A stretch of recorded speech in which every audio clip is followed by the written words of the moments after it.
Have you ever thought about breathing? You may be having a lot of important programs. For example, you have to visit this place, you have to see that person, you have to eat this, you have to eat that. A number of other programs may have kept you busy, but all this time you have been breathing and you have never thought of it. Have you ever thought that how many breaths you take each day? Why you breathe faster when you exercise? Or what is an ideal blood oxygen level? No, you don't have time to think for all this rubbish. Or possibly it may not have come to your mind. You may be hungry. You might be thinking about your next meal.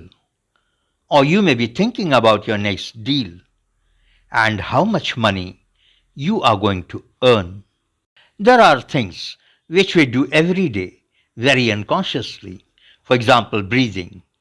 You take breathing for granted unless you run a race or find yourself in some problem while breathing. That is, if you suffer from some respiratory problem. Isn't it interesting that how something so critical and important to your life goes on without you even thinking about it? Breathing is very necessary to life, as is heart, pumping blood through your body.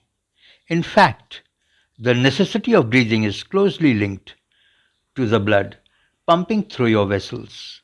Lungs are responsible for breathing. It is part of the respiratory system. The lungs are situated in the lower part of the chest, protected by your rib cage. They are quite large and cover most of the chest cavity. Surrounding each alveolus are small, thin-walled blood vessels called pulmonary capillaries. Between the capillaries and the alveolus is a thin wall through which various gases such as oxygen, carbon dioxide, and nitrogen pass. When you inhale, that is when you breathe in, air enters your lungs and oxygen from that air moves to your blood. At the same time, carbon dioxide, a waste gas, moves from your blood to the lungs and is exhaled. This process is called gas exchange, is essential to life. A little of yogic breathing exercises, that is pranayam, can prove to be very good for your lungs and ultimately for your health and long life.